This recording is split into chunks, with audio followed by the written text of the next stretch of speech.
बिस्मिल्लाहिर्रहमानिर्रहीम, अस्सलाम वालेकुम। मैं हूं हिना न्याजी और मेरे साथ हैं चौधरी इरफान ज़हीर। सुनो न्यूज़ की PSL स्पेशल ट्रांसमिशन में आप सबको खुशामदीद। पाकिस्तान सुपर लीग सीजन 9 में टॉप 4 के लिए टीम्स में बहुत ही इंटरेस्टिंग मुकाबले जारी हैं और आज कराची किंग्स और इस्लामाबाद यूनाइटेड की टीम्स आमने सामने होंगी। इवेंट में अब तक इस्लामाबाद यूनाइटेड ने 8 मैचेस खेले जिसमें उन्होंने 3 में कामयाबी हासिल की, जबकि कराची किंग्स की अगर बात करें तो दे प्लेड 7 मैचेस और 3 में उनको कामयाबी मिली। पॉइंट्स टेबल की अगर बात करें तो इस वक्त पॉइंट्स टेबल पर जो है वो भी इंटरेस्टिंग फैक्ट्स होते जा रहे हैं। जैसे जैसे मैचेस आगे जाते जा रहे हैं हम देख रहे हैं कि काफ़ी इंटरेस्टिंग सब कुछ होता जा रहा है और स्टैट्स बहुत इंपॉर्टेंट है। इस वक्त अगर बात करें इस्लामाबाद यूनाइटेड की तो 7 पॉइंट्स के साथ चौथे नंबर पर, और अगर कराची किंग्स की बात करें तो 6 पॉइंट्स के साथ 5वें नंबर पर है। अब देखना ये है कि कौन सी टीम जीतती है और किसका पलड़ा भारी है आज के मैच और अभी जो बैटल इन दोनों के दरमियान है, आज का मैच मेरा ख्याल है अभी तक के PSL का one of the best match भी बन सकता है, क्योंकि बैटल है कि किसने प्ले ऑफ के लिए क्वालिफाई करना है। और अगर हम मजीद बात करें दोनों के स्टैट्स के हवाले से भी, तो दोनों टीमें एक दूसरे के अगेंस्ट 21 टाइम फेस कर चुकी हैं और उसमें 6 टाइम कराची किंग्स ने विक्ट्री हासिल की और 15 टाइम जो है हमने देखा इस्लामाबाद यूनाइटेड जीते। इसी तरह पिंडी के स्टेडियम वेन्यू पे बात करें तो दोनों टीमें 2 दफ़ा खेली, वो एक उनका बराबर है।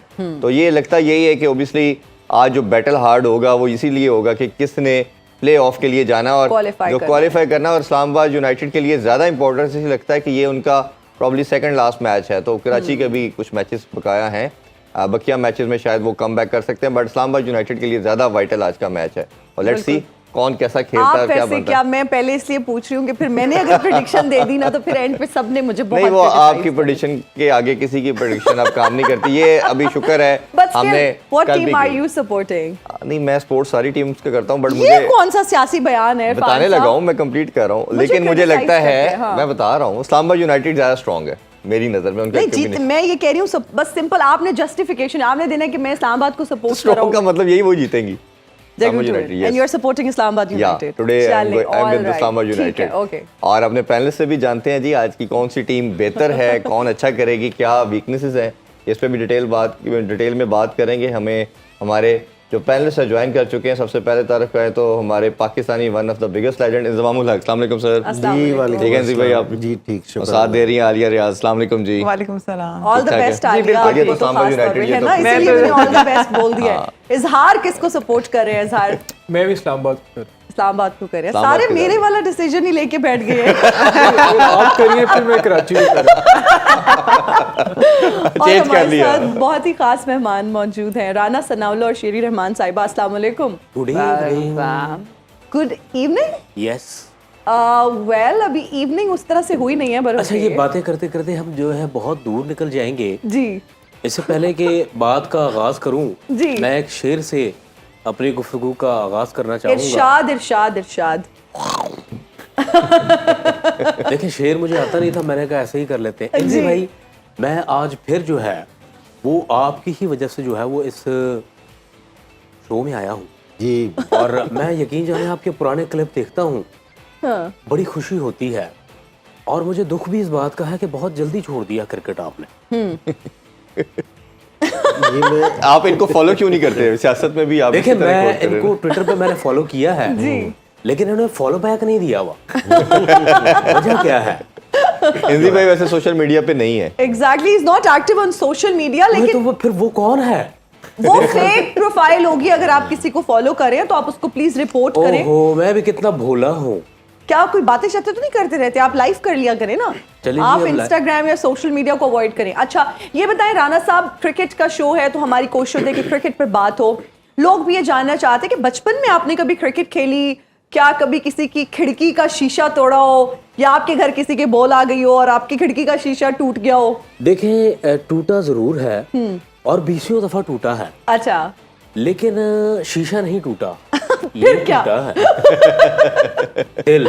और इसकी खास बात यह है कि ये टूट के जो है वो बिखरता है, बिखरने के बाद निखर जाता है। है ना? वो नजर भी आ रहा है। Come up like stronger. नहीं, मैं नजर भी आ रहा है वो। अच्छा, पर्सनल अटैक जो आपने अगर किया तो ये गलत बात। बिल्कुल नहीं, हम कहाँ पर्सनल अटैक कर सकते हैं। हम तो वैसे तोड़ फोड़ के सार चेहरे पे भी नजर आ रहा है। बस बात ही खत्म हो गई है अब। चले जी करें बात फिर। अच्छा, हम आपसे भी मैम जानना चाहेंगे, वैसे तो आप सियासतदान हैं, इसके अलावा कोई और हिडन टैलेंट, क्योंकि आपकी माशाल्लाह से पर्सनालिटी बहुत अच्छी है, कोई ऐसा टैलेंट जिसके बारे में हम लोग नहीं जानते, व्यूअर्स नहीं जानते? देखो बात तो ये है कि आदमी जो है वो बहुत ही अक्लमंद होता है और साइंस कहती है कि आदमी का दिमाग तकरीबन 25 लाख जीबी डाटा स्टोर कर सकता है, जी। लेकिन ये शायरी है जो अपनी स्माइल से उसके सिस्टम का सत्यानाश कर सकती है। अब वो स्माइल है तो ये जो टैलेंट है ये हिडन टैलेंट था अभी तक, आज नजर आ रहा है। अच्छा, ये बताएं मैम, ये लोग जानना चाहते हैं कि आपकी नेचर कैसी है और इर्द गिर्द जो आपके लोग हैं, आपका बर्ताव उनके साथ कैसा होता है? देखो वैसे तो मेरी नेचर बहुत अच्छी है, तो राय साहब कहते हैं लेकिन एक दफा मेरी खातून से लड़ाई हो गई थी ओहो और उसकी वजह ये थी कि उसका चेहरा बहुत गोरा था। जी। मैंने कहा भाई शम्याम, तुम ये रंग गोरा करने वाली क्रीम गर्दन पर भी लगाया करो। उस दिन के बाद से मैं मशहूर लड़ाई उस दिन के बाद से लड़ाई हो गई। बस उस दिन के बाद लड़ाई हो गई। चले अभी हम क्रिकेट पे बात करते हैं। कुछ कहना चाहेंगे आज किस टीम को आप दोनों सपोर्ट कर रहे हैं? इस्लामाबाद यूनाइटेड। जी राजा साहब आई एम श्योर यही कहेंगे। कराची यूनाइटेड। यूनाइटेड ऐसी। अच्छा, तो जी, इस्लामाबाद किंग्स को बर्थडे नहीं पे कर जो है रहे? वो शादी का जोड़ा पहन के गई होती है। एनजी भाई, अगर हम दोनों टीम की कंपैरिजन ऑब्वियसली डिटेल में आपसे बात भी करेंगे, थोड़ा सा हम वेन्यू के हवाले से बात करना चाहेंगे। यही एक्सपेक्टेड था कि सबसे बड़ा हाई स्कोरिंग वेन्यू है, लास्ट पीएसएल में देखा बहुत ज़्यादा रन हुए, बट कल का अगर हमने मैच देखे शायद वो पिच चेंज थी, बट देखा हमने पहले मैच में भी 118 बना पाई टीम और दूसरा भी हमने कोलैप्स देखा इस्लामाबाद यूनाइटेड का, वो चेस करते हुए टोटल कोलैप्स में आए। तो क्या ये पिच का बिहेवियर में आपको कुछ चेंज नज़र आ रहा है? और दूसरा ये कि अगर जो टीम टॉस जीती है, क्योंकि ड्यू फैक्टर है नहीं, तो आपके ख्याल में क्या अप्रोच होनी चाहिए, पहले बैटिंग करनी चाहिए बॉलिंग? देखिए, टॉस है ना इतना वाइटल नहीं है कि अगर कल वाले भी 2 मैच देखे जाएं तो एक टॉस जीत के पहले बैटिंग करके हार गया, एक पहले बैटिंग करके जीत गया। तो टॉस वाइटल नहीं है, क्योंकि जी अब टॉस पे गेम नहीं रही। लाहौर तक थी, लाहौर से आगे ना, और कराची में भी नहीं होगी यार चीज। अब ये कि टोटली डिपेंड करता है कि जी आप किस तरह की क्रिकेट खेलते हैं। और देखें, इस पे बहुत ज्यादा बैंक भी नहीं करना चाहिए टॉस पे, क्योंकि ये किसी कप्तान के हाथ में नहीं होता कि जी आप है ना सिर्फ टॉस पे कि जी हम ये करेंगे तो जीतेंगे वरना नहीं जीतेंगे, तो ये ज़रा मुश्किल हो जाता है। तो हाई स्कोरिंग ग्राउंड मैच से दोबारा पहले भी हमने लाहौर की भी रिक्वेस्ट की थी, अब एक दफ़ा पिंडी में भी रिक्वेस्ट कर लेते हैं कि पीछे ज़रा थोड़ी सी अच्छी बना दें, या थोड़े से लड़कों से रिक्वेस्ट कर लेंगे स्पिन वगैरह खेल लो, थोड़ी सी स्विंग खेल लो। तो नहीं, मेरा ये ख्याल है कि बॉलर्स को भी क्रेडिट देना चाहिए। हर रोज़ बॉलर्स घर से ना मार खाने के लिए नहीं आते। तो मेरे ख्याल में थोड़ा सा है ना पिच है ना बहुत ज़्यादा ड्राई है, तो उसकी वजह से ना पिच है ना ग्रिप करना शुरू हो गया, तो रफ हो गया ना बिल्कुल, उधर से ना बॉल स्पिन होना भी शुरू हो गया जी। ठीक है, और उधर से उस तरह की हिट नहीं लग रही जिसकी वजह से मुश्किल हो रही है। तो थोड़ी सी जिस तरह के मलिक बैट्समैन है, जिस तरह का शान बैट्समैन है, उनको एडवांटेज लेना चाहिए इस चीज़ का, क्योंकि ये ऐसी पिचेज हैं कि अगर बहुत बड़े स्कोर ना हो रहे हो ना, जिस तरह 160, 65, 70, 80, अगर ये विनिंग स्कोर है तो इसके ये बहुत अच्छे खिलाड़ी हैं जी। तो इनको यहाँ से देखना चाहिए। इस्लामाबाद के पास 2 मैचेस हैं सिर्फ जी, तो उनका आज का मैच जीतना ना बहुत ज़रूरी है। और कराची के पास है, उनके पास 3 मैचेस हैं, तो अगर कराची आज का मैच जीत जाती है तो इस्लामाबाद बिल्कुल ये 5वीं पोजीशन पे आने के चांस में हो जाएगी। तो बड़ा क्रूशल मैच है आज का। तो सारे लोगों की जो सिम्पथीज है वो इस्लामाबाद के साथ है, फेवरेट है कि जी मजबूत टीम है, तो मैं आज कराची के साथ हूँ। ऑलराइट, ठीक है ना, बिल्कुल ठीक है।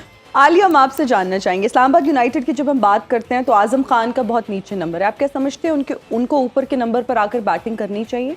जी बिल्कुल, क्योंकि वो परफॉर्मेंस देते आ रहे हैं और उनको डेफिनेटली वो अच्छे नंबर पे यूज़ करना चाहिए। शादाब को चाहिए कि उनको जो है वो एटलीस्ट 5वें नंबर पे यूज़ करें, क्योंकि 7वां नंबर उनके लिए बहुत ज़्यादा लेट हो जाता है। जिस तरह की वो फॉर्म में है, क्योंकि उनके ऊपर्स वाले बैटर्स जो है वो उस तरह से इतना अच्छा परफॉर्मेंस नहीं दे रहे। शादाब को खुद भी रिस्पॉन्सिबिलिटी लेनी पड़ेगी, क्योंकि आज का मैच जो है वो इवन इनके लिए खुद के लिए बहुत इंपॉर्टेंट मैच है, क्योंकि अगर ये आज मैच से आउट होते हैं तो इनके पास वही वाली बात है, चांस नहीं रहेगा। तो मेरे ख्याल से शादाब को जो है वो आज डिसीजंस में जो है वो अच्छे डिसीजंस लेने पड़ेंगे। बॉलिंग इनकी बेहतर बॉलिंग कर रही है, अच्छी बॉलिंग कर रही है, बट बैटिंग में मैं कहूँगी इनको, इमाद को, शादाब को, इनको भी रिस्पॉन्सिबिलिटी लेनी पड़ेगी साथ। बिल्कुल ठीक है। अच्छा सर भाई, अगर हम दोनों की बैटिंग का कंपैरिजन करें तो दोनों स्ट्रगल कर रहे हैं। इस्लामाबाद यूनाइटेड का अगर हम देखते हैं तो ओपनर्स पे बहुत रिलाई करते हैं, मिडिल ऑर्डर हम देख रहे हैं कि कभी कंसिस्टेंट परफॉर्म नहीं कर रहा। सवाए पहले मैच में जिसमें सलमान अली आगा और शादाब की अच्छी पार्टनरशिप लगी थी, बाकी अगर आता तो फिर आजम खान की एंड में आके अच्छी परफॉर्मेंस है 6-7वें नंबर पे। इसी तरह कराची किंग्स का अगर कंपैरिजन करें तो उनका टॉप ऑर्डर रन्स नहीं कर रहा, शान बिल्कुल आउट ऑफ फॉर्म है, विंस नहीं है, सिफर्ट का भी हमने एक इनिंग्स अच्छी देखी, तो उनका मिडिल ऑर्डर फिर भी रिलेटिवली बेहतर है। तो ये दोनों के जो आप प्रॉब्लम देख रहे हैं, आप इसमें कोई तब्दीली देखते हैं या आपको लगता है कि दोनों टीम इसी के साथ स्टिक करेंगी और उसी पे कोशिश करेंगी किसी तरह ओवरकम कर पाए? आई थिंक जो उनके प्लेयर्स हैं या जो सिलेक्शन है उसमें तो वो चेंजेस नहीं करेंगे, लेकिन मेरे ख्याल में उन्हें दोनों टीमों के डिफरेंट नेचर के प्रॉब्लम्स हैं बैटिंग के। इस्लामाबाद का बैटिंग का प्रॉब्लम ये है कि वो उनके जो प्लेयर्स हैं ज़्यादा पिच पे ज़्यादा स्टे नहीं कर रहे और आते साथ ही एग्रेसिव हिटिंग शुरू कर देते हैं। उनके जो प्लेयर्स हैं जिसमें हेल्स है, मनरू है, शादाब है या सलमान है, जो मिडिल ऑर्डर है उस पर मेरा ख्याल है जो इनके मिडिल ऑर्डर को चाहिए कि थोड़ा पिच पे टाइम स्पेंड करें। उनके पास इतनी फायर पावर है, हिटिंग पावर है, आजम खान की फॉर्म में, फ़हीम की फॉर्म में या इमाद भी हिटिंग कर सकते हैं कि अगर शुरू में इनका स्ट्राइक रेट कम भी हो तो आखिरी 10 ओवर में या जो आखिरी ओवर्स होते हैं डेथ ओवर्स, उसमें ये अपना ज़्यादा रन रेट कर सकते हैं। तो इनके लिए इंपॉर्टेंट ये है कि ये जो इनके खिलाड़ी हैं पिच पे टाइम स्पेंड करें। कराची के लिए जो इशू ये आ रहा है कि कराची के जो मिडिल ऑर्डर है या टॉप ऑर्डर है उनका स्कोरिंग रेट बहुत थोड़ा है। आपने देखा होगा शान है या विंस है या शोएब है या ये टिम साइफर्ट ने तो एक अच्छी इनिंग्स खेली एग्रेसिव, लेकिन जो उनके टॉप 3-4 प्लेयर्स हैं वो उन बड़ी इंडिफरेंट किस्म की इनिंग्स खेलते हैं। शान है या शोएब मलिक है, वो कुछ 20 बॉलें खेलेंगे 25 स्कोर करके आउट हो जाएंगे, इस तरह का, या 15 बॉलें खेलेंगे 20 स्कोर करके आउट हो जाएंगे। तो मेरे ख्याल में जो कराची को जो इम्प्रूवमेंट करनी चाहिए कि उनका जो मोमेंटम है स्टार्ट से उनके टॉप ऑर्डर का, वो एग्रेसिव होना चाहिए कि वो आए और आते साथ ही अपना कोशिश करें कि हमने शुरू से ही एग्रेसिव खेलना है ताकि वो बड़ा स्कोर बना सकें। बिल्कुल ठीक है। इंजी भाई, हम आपसे जानना चाहेंगे, जब हम दोनों कैप्टन्स का कंपैरिजन करते हैं, शान मसूद और Shadab Khan, who do you think is better? नहीं, देखिए शादाब है ना बहुत एक्सपीरियंस कैप्टन है।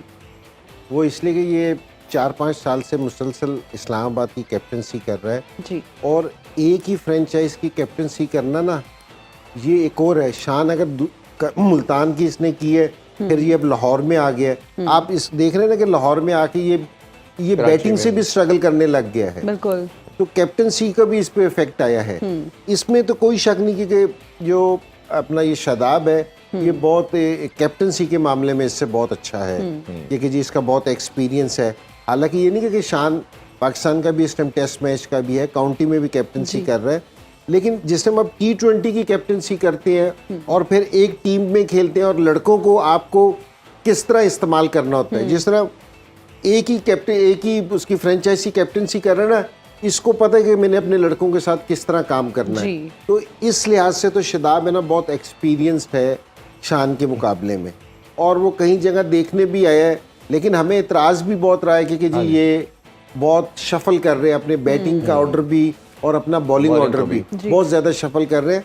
तो इस पे शादाब को है ना थोड़ा सा कंट्रोल करना चाहिए और जो अपने बेस्ट पॉसिबल प्लेयर्स हैं उनको ज़्यादा से ज़्यादा मौका देना चाहिए। तो मेरे ख्याल में इनकी टीम है ना, हम शुरू से पहले दिन से बात कर रहे हैं, हालांकि ये इस पोजीशन में आ गई, जो इनकी टीम थी, जिस तरह का इनका कम्बिनेशन था, इनको इस सिचुएशन में आना नहीं चाहिए था।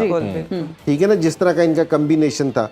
तो मेरे ख्याल में थोड़े से जो ये अपने तजर्बे कर रहे हैं ना, थोड़े से कम तजर्बे करने चाहिए। जी भी इस पे एक और डिबेट भी ये होती है कि T20 फॉर्मेट में कैप्टनसी इतनी मैटर नहीं करती, आपके सर्टन ओवर्स हैं, आप इस स्टेट ऑफ माइंड को कैसे देखते हैं? क्योंकि काफ़ी क्रिकेटर से बात होती है, जैसे रमीज भाई और आकब भाई से बात हुई तो उन्होंने कहा जी लॉन्गर फॉर्मेट में कैप्टनसी का ज़्यादा रोल होता है, जितना छोटे फॉर्मेट में आएंगे उतना रोल कम हो जाता है। बट अब ये एक प्रॉपर फॉर्मेट है और हम इसको माने या ना माने, और ये अब सब दुनिया खेल रही है, तो मेरा ख्याल है इस पर भी चेंजिंग बहुत मैटर करती है। जैसे शाहीन की हमने बात की, लास्ट ओवर को स्पिनर को दे देना, इमाद से ना करवाना, तो ये डिसीजन बड़े मैटर करते हैं।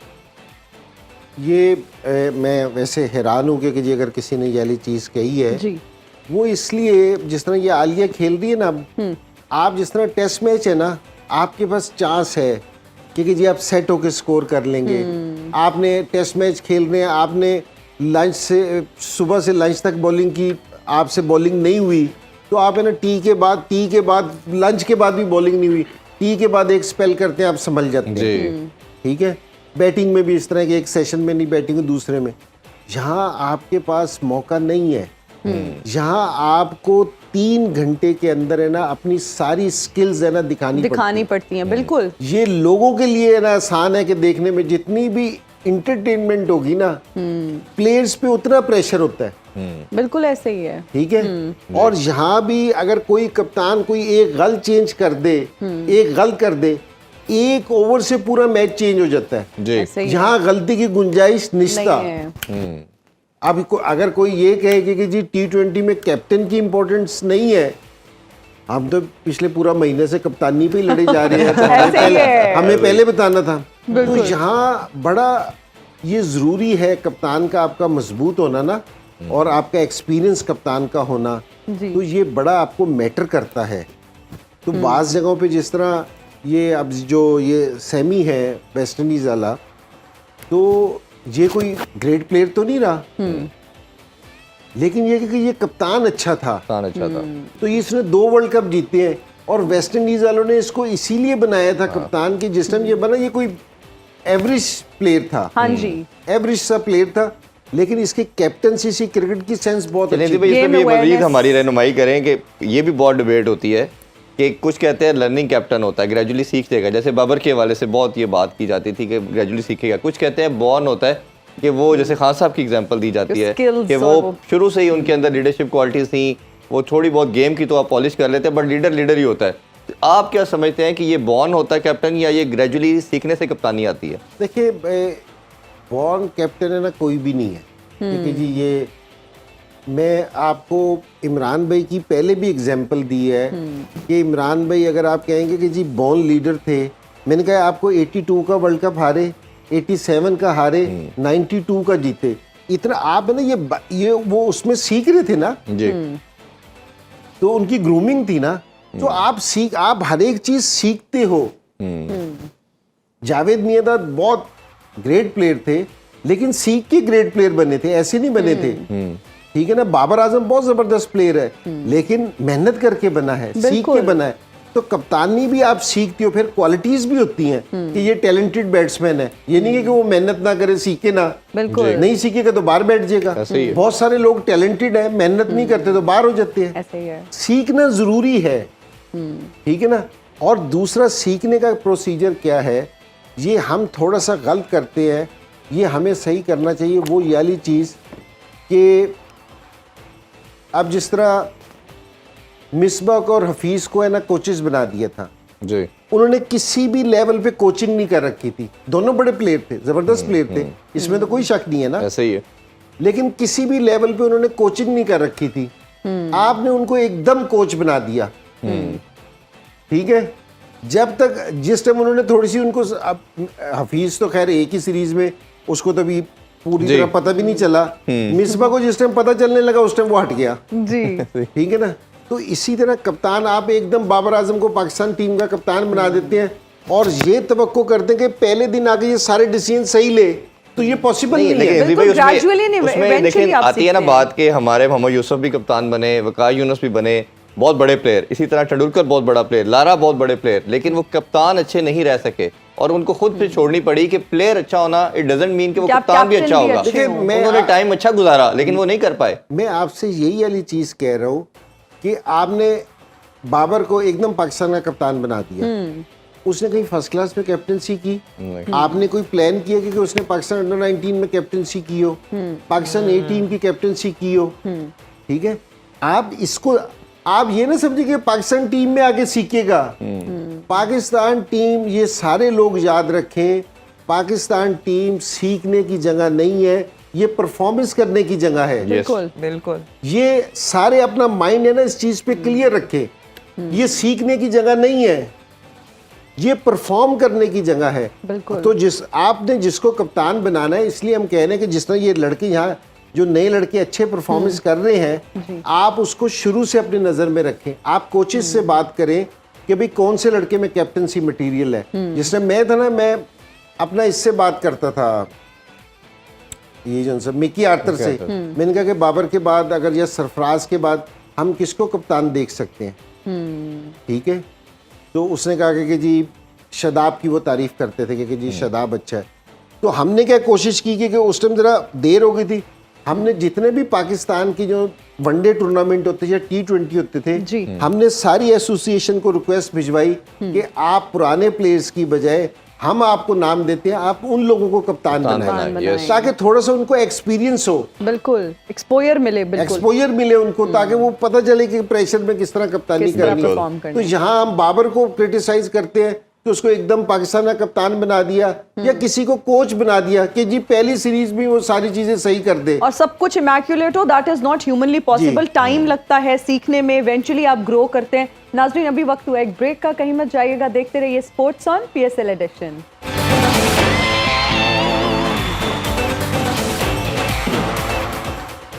And we are right back after the break. अच्छा राना साहब, मुझे एक बात बताएं, अगर आपकी PSL में टीम होती तो PSL को वैसे 4 चांद लग जाने थे, वैसे उस टीम का नाम क्या होता? देखें, राणा लीग होता उसका नाम और मैंने जो है वो अपने ये 12 खिलाड़ी होते हैं जी भाई, if I am not wrong. जी तो मैं आप अपने किसने कहा कि आप रॉन्ग हो सकते हैं? मैं भी अपने जो है वो मैदान में 12 खिलाड़ी उतारता, और वो 12 खिलाड़ी कोई आम खिलाड़ी नहीं होते जी, वो ऐसे होता कि जैसे 12 मसाले हैं, और मैं कहता हूँ ऐसी देग उन्होंने तैयार करनी थी, अच्छा, क्योंकि 40-50 हजार बंदा आराम से निपटाना खा कोई ले। सौखी बात नहीं होती। और ये तो था जवाब। अब मैं आपको एक कोट सुनाता हूँ। एक कोट है Okay. अकबाले ज़री। ओके, ये ज़री गजल ने जो है वो कहा था कि ये लॉ ऑफ ग्रेविटी जो है वो दरियाफ्त है न्यूटन की। जी, अब आप ये देखें, वो तो उसने दरियाफ्त किया, लेकिन कैंची खाली चलाने से लड़ाई पड़ती है। ये हमने सबको बताया है। ये भाई कोई गौर नहीं कर रहे बात। राना साहब नहीं, वैसे सही कर रहे हैं। ये ना, ये इतने ऑर्थोडॉक्स लोगों की बातें हैं कि कैंची चलाने से घर में लड़ाई, तो मतलब हम देखो, ये हम- आप हम- ऐसे इतने पढ़े लिखे होके भी सुपरस्टिशियस चीजों पे बिलीव करते हैं। देखिए, तो हम परस्ती जो है उसका आगाज जो है वो बहुत पहले हो चुका था। आपके दौर से अच्छा, मैं कोई एड्डा भी पुराना नहीं। उड़ा दे हो ना। ज्यादा 19 तो 40 में बहरहाल पैदा बहरहाल होंगे। क्रिकेट की जो शक्ल है वो मैं यकसर अपनी टीम को लेके तब्दील कर देता। अच्छा, वैसे क्रिकेट के अलावा कोई और चीज पसंद है, कोई और खेल पसंद है आपको? मैं खुद का फेवरेट हूँ। अरे इतने आप करीना कपूर रहते हैं। सियासत के, ये सियासत का खिलाड़ी है। उन्होंने आपसे ये कहा है कि जी क्रिकेट का पीछा छोड़ दो, कोई और खेल खेल लो। खेल तो रहे हैं इतने टाइम से। इसलिए पूछे, क्रिकेट का पूछ के कहते हैं छोड़, क्रिकेट को छोड़े और बताए और कोई खेल पसंद है? देखिए, मेरा फेवरेट इंजी भाई, अब इतने बड़े लेजेंड ने जो है वो राणे से सवाल किया है और राणा जवाब नहीं दे, ऐसा हो सकता है? नहीं। मेरा फेवरेट खेल है बांदर किला। हमारे दौर में उसको कहते थे, बनता ही जवानी है की ये। बात है। लेकिन आज की जो यंग जनरेशन है उनको तो पता ही नहीं है कि ये खेल कैसा है। बस अच्छा, वैसे हम मैम आपसे जानना चाहेंगे, पुराने लोगों में और आजकल के लोगों में क्या फर्क महसूस यही फर्क करती है। हैं? तो यदि हमारे दौर में क्या होता था कि जब हमारा महबूब नाराज होता था ना, जी, तो हम उसको मनाते थे। अच्छा, लेकिन आजकल की कुड़ियां चिड़ियां जैसे कि आप हैं, जी, आप हैं, आप चले लोगों आपने का- इनको आजकल का कुड़ा तो कहा। कुड़ी चिड़ी। कुड़ी चिड़ी। हाँ, तो जब आप लोगों के महबूब नाराज होते, आप नया बना लेते हैं। तो ये एक बहुत बुरी चीज ये है जो तो- हमारे मास्टर को खराब कर रही जी, है। सही बात है। और एक और फर्क है जो मैंने देखा है, वो ये है कि पुराने जमाने में लोग हमारे सोना होता था, कंगन दादी के, वो हम छुपाया करते थे, ज्वेलरी। हाँ जी, आजकल तुम जैसी लड़कियां अपनी गैलरी छुपाती हो। जी। अब मुझे नहीं पता गैलरी में ऐसा क्या होता है। अल्हम्दुलिल्लाह ऐसी कोई बात नहीं है, मेरे तो फोन पे लॉक भी नहीं लगा हुआ। है, बहुत बड़ा झूठ बोला है इसने। अच्छा, एहतजाज मेरा इस बात पे है कि इनका भी महबूब था। जी, एग्जैक्टली। अच्छा, वैसे अच्छा, हमने ये आप देखोगे इतराज किसने किया? वैसे राणा साहब, आपको भी मोहब्बत शोहबत रही है? वो मेरे नाम करीब मुझसे ना पूछो, ये बड़े टची जो है वो सवाल होते हैं। मोहब्बत नहीं Ah, नहीं। okay. मेरे गाल पिंक हुए हैं। What's with the Am I blushing? smile? बहुत ज्यादा। देखिए आपको ब्लश मोहब्बत नजर कैसे आ रहा है? नहीं वो बाहर- तो नहीं आ रहा। इनको जो है वो फोन पर मोहब्बत हुई थी और जब हमारी जो बाजी थी उन्होंने इनको देखा वो आज तक कौम में पड़ गई हैं। बस उनकी चीख आज तक घूमती है उसी जगह पे। अच्छा राना साहब, वैसे I don't know if you are the right person to talk to about this और नॉट, but उर्दू ही still- बोल रहे हैं। अच्छा ਮੈਨੂੰ ਇਹ ਦੱਸੋ ਤੁਸੀਂ ਨੌਜਵਾਨ ਨਸਲ ਨੂੰ ਕੀ ਪੈਗਾਮ ਦੇਣਾ ਚਾਹੁੰਦੇ ਹੋ? देखिए नौजवान नस्ल को मेरा यही पैगाम है हाँ कि आपका जो जरूरी काम होने वाला हो, डोंट डिस्कस विद योर रिश्तेदार्स अच्छा वाई जब तक कि वो काम पूरा ना हो जाए। ओके नजर लग जाती है। अरे मैं यहाँ पे रहूंगी दरवाजे के नीचे कोई चीज आई है। देखिए मेरी बात में जी अंबानी ने इतना कुछ कर लिया उसको नजर नहीं लगी हमारे नजर का कॉन्सेप्ट क्या है भाई मुझे समझ नहीं आता। ये वैसे बहुत लोग कह रहे हैं। मतलब उसके प्राइवेट जेट उसने शुरू कर दिया उसने सारे आर्टिस्ट ले आया पैसे दिया वो उसको नजर तो नहीं लगी। सही बात है। हमें क्यों कर दिया? देखें इसका जवाब ये है, वो है लापरवाह। हम परवाह रखने वाले लोग हैं। क्यों जी? इंजी भाई। इतनी केयर के बाद भी ये हालत है। जी अच्छा वैसे मैम आप कोई बचपन का यादगार वाकया ही हमें सुनाओ। हाँ, ऐसे सुना दो, बड़ा शौक है। माय गॉड वाह वाह एक बार का देखो है कि मुझे अपने माँ बाप के साथ खेलियाँ करने का बहुत मजा आता था। अच्छा मेरा रिजल्ट बहुत बुरा आया। मैंने बाबा से कहा बाबा आप कुछ यूनिक कर सकते हैं? कहते जी बेटा कर सकता हूँ। मैं कहा बाबा अगर मैं लाइट बंद कर दूं तो आप लिख सकते हैं? कहते जी बेटा नहीं। मैंने लाइट बंद कर दी। अच्छा मैं कहा ये ले मेरे रिपोर्ट कार्ड पे साइन करके दिखा। अब उन्होंने कर दिया। वो दिन आज का दिन तो बस ये अच्छा वैसे स्पोर्ट्स में भी आपको इंटरेस्ट है? कोई स्पोर्ट खेलती भी रही हैं आप? देखें दादा साहब की परमिशन के बगैर मैं कुछ नहीं कर सकती। जी अच्छा जी। तो ऐसे सवाल भी मुझसे अब मैं ओरिजिनल दादा साहब की बात नहीं कर रही। आपके चैनल पे बहुत दादाई बैठे हैं जो कहते हैं यहाँ से आप नहीं डिस्कस करनी। स्पोर्ट्स की बात कर रहे हैं कि स्पोर्ट्स में आप आपको पता है पाकिस्तान में दो चीजों का बिजनेस है, स्पोर्ट्स एंड सियासत। सियासत के बिजनेसमैन मैं बैठी हूँ, स्पोर्ट्स के बिजनेसमैन ये बात वो बिजनेसमैन तो नहीं है, वो तो हमारे लेजेंड है। उन्होंने परफॉर्म करके दुनिया को बताया है कि कैसे क्रिकेट खेलते हैं। तो देखे ना मैं भी तो बता रही हूँ कि हमारे दादाई साहब अच्छा सियासत में रोल मॉडल कौन है आपके? अभी तक मैं ही बनूंगी मुझे लगता है। देखें सियासत में मगर मुझसे पूछे मेरा रोल जो है वो तो है गार्लिक मेयो रोल और मॉडल जो है वो ईमान अली है। राना साहब कुड यू बी मोर लेम? हम रोल मॉडल की बात कर रहे हैं जिन लोगों से आप इंस्पिरेशन लेते हैं। I did a lot of effort to make you laugh and आप जो है वो आगे से ये बात कर रही हैं। नेक्स्ट टाइम मैं नाराज हो गया हूँ अब। चले आप राजी होने की कोशिश करें, हम ब्रेक लेते आप हैं। नाराज ही ठीक है। हम ब्रेक से वापस आके डिस्कशन को क्रिकेट के साथ जोड़ते हैं। हमारे साथ रहिएगा, स्टे विद अस।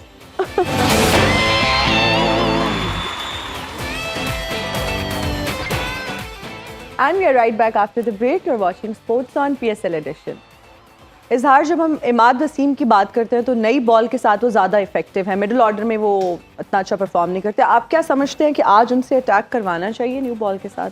देखिए इमाद वसीम की जो ट्रांजिशन है कराची किंग्स से इस्लामाबाद के लिए बहुत ही मुश्किल रही है। लास्ट सीज़न उन्होंने बॉलिंग तो उनकी एक मुनासिब भी थी, लेकिन लास्ट सीज़न उन्होंने तकरीबन 400 साढ़े 400 रन किए थे कराची किंग्स के लिए। लेकिन इस्लामाबाद के साथ उनका ये सीज़न बहुत ही मायूसकुन गुजरा है। बैटिंग में भी रन नहीं बना पा रहे, बॉलिंग में भी नहीं। एक जो रीज़न दिया जाता है कि शायद उनको यूटिलाइज नहीं किया जा रहा ओपनिंग ओवर्स में। डेफिनेटली जिस तरह का उनका स्टाइल है, बॉल ज़्यादा स्किड करती है, स्पिन इतनी ज़्यादा टर्नर नहीं है, तो वो ओपनिंग ओवर्स में सूट करते हैं। लेकिन अगर हम बात करें उनको ओपनिंग ओवर्स में या पहले शुरू में बॉल देने की, लेकिन जो इस टाइम इस्लामाबाद के स्टार्टिंग ओपनिंग ओवर कराते हैं, नसीम बहुत अच्छी बॉलिंग करा रहे हैं। He is probably in the form of his life. साथ रुमान ने अच्छी अपनी फॉर्म इंप्रूव किया, पिछले 2 मैचेस में उन्होंने विकेट्स लिए हैं। फिर फर्स्ट चेंज जो हुनैन आते हैं वो बहुत अच्छी बॉलिंग करा रहे हैं। आपने देखा होगा the testament to all of this is कि लास्ट मैच भी उन्होंने लाहौर कलंदर्स को सिर्फ 36 के करीब रन बनाने दी पावर प्ले में। उससे पिछले मैच में पेशावर ज़ालिमी को उन्होंने 5 for 18 ले गए। तो मेरा नहीं ख्याल कि कोई ऐसी ज़रूरत just to accommodate Imad Wasim के उनकी कोई परफॉर्मेंस बेहतर हो जाए, आप अपनी पूरी टीम की परफॉर्मेंस को एट जेपरडी डाल दो। तो I don't think Islamabad has to needs to make any changes to their opening bowling के कौन कराएंगे, तो मेरा नहीं ख्याल उनको देंगे।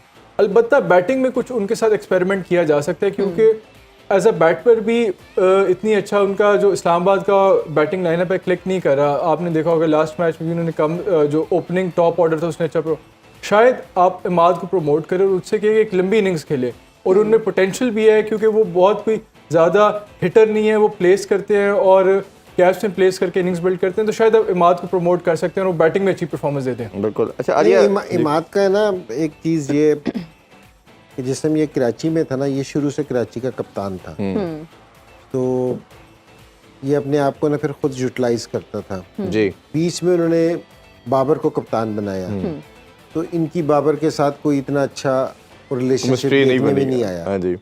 तो इनकी परफॉर्मेंस भी कोई ऐसा जितनी अच्छी नहीं थी, तो फिर वापसी ये कप्तान हुआ, कप्तान बने। बिल्कुल। तो इसकी जो जिस सीज़न की बात ये ज़ार भाई कर रहे हैं तो वो वाला सीज़न था। अब यहाँ आया है तो यहाँ भी ये मुझे कोई इतना कंफर्टेबल नहीं लग रहा, क्योंकि जी कोई इसका नंबर है ना, कोई डिसाइड नहीं हुआ कि शदाब ने इसको 4 नंबर पे भी भेजा है, वहाँ भी स्कोर नहीं हुआ और लोअर ऑर्डर में भी इसको ट्राई किया है, लेकिन कराची में जो इसकी परफॉर्मेंस थी ना वो सारी टॉप ऑर्डर की थी, क्योंकि ये नंबर 4 या 5 पे बैटिंग करता था।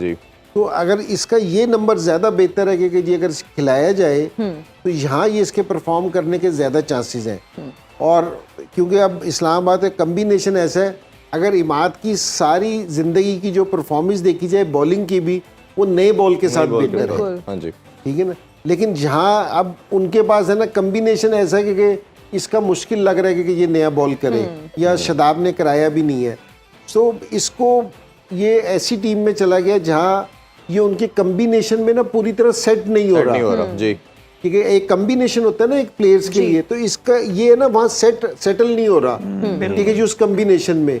तो मेरे ख्याल में इमाद को ये वाली प्रॉब्लम आ रही है। बिल्कुल। अच्छा आलिया, अगर हम बात करें तो कराची किंग्स के डगआउट में एक रिप्लेसमेंट हुई है और तबरेज़ शम्सी की जगह हमने देखा कि इमरान ताहिर आ चुके हैं। आपके ख्याल में वो प्लेइंग 11 का पार्ट बन सकते हैं, या ऑब्वियसली उनकी भी एज ज़्यादा है और ऑलरेडी इनकी एज में काफ़ी बड़ी एज के लोग मौजूद हैं, या आपको लगता है कि ये जो प्लेइंग 11 ऑलरेडी थी और जिससे इनमें विक्ट्री भी हासिल की है, इसी के साथ स्टिक करेंगे ये? नहीं, मुझे लगता है कि मे बी उनको भी चांस दे सकते हैं। इमरान ताहिर एक अच्छे बॉलर हैं और तबरेज़ शम्सी की जगह वो आए, तो मुझे ऐसा लगता है कि वो as a spinner maybe वो कुछ चेंज के लिए इनको खिला लें, क्योंकि वैसे तो इनका विनिंग कॉम्बिनेशन है। लास्ट मैच इतना कोई हाई स्कोर नहीं था जिसकी वजह से वो जीते हैं। मेरे ख्याल से इनके भी जो टॉप ऑर्डर्स में अगर आप शान मसूद की बात करें खुद की, तो उनकी भी परफॉर्मेंस नहीं हो रही। जिस तरह से हम कहते हैं कि पावर प्ले यूटिलाइज हो, वो इधर से भी नहीं हो रहा। तो कोई भी अगर टीम जैसे यूनाइटेड है, अगर वो अच्छा खेली इनके अगेंस्ट, तो ये भी स्ट्रगल करेंगे। तो मेरे ख्याल से मे भी ये चेंज कर सकते हैं बॉलिंग में। अच्छा जी, भाई इखलाक ने बड़ा परफॉर्म किया था कराची किंग्स के लिए शुरू में 2 मैचेस में, और एक ऐसा प्लेयर नज़र आया कि यूटिलिटी शो कर रहा है, उसको उन्होंने उसके बाद अपॉर्चुनिटी नहीं दी, और हम देख रहे हैं विन सिफर्ट कोई भी उस तरह का, या इवन शुएब मलिक भी एक मैच के अलावा, तो जो आपका परफॉर्मर लड़का था उसको दोबारा ना खिलाना क्या ज़्यादती नहीं समझते उसके साथ? नहीं, बिल्कुल। और देखें बास टाइम है ना, आपको हार्ड डिसीजन लेने पड़ते हैं,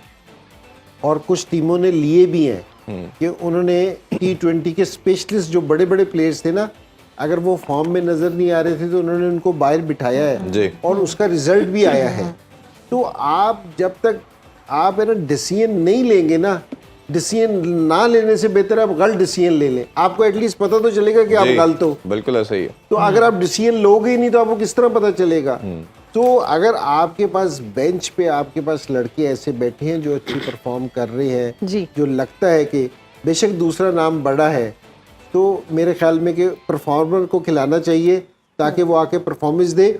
और स्पेशली यहाँ बड़ी ज़रूरत है इनको कि जी ऐसे लड़के खेलने जाएं जो परफॉर्मेंस दे, ये बहुत लैग कर रहे हैं इस टाइम कराची वाले इस चीज़। बिल्कुल। और हम बात करें जो मोमेंटम की या जेलिन होने की, तो कराची उसमें स्ट्रगल कर रहा था, बट लास्ट विक्ट्री के बाद ओबियसली इनका मोराल और कॉन्फिडेंस हाई होगा।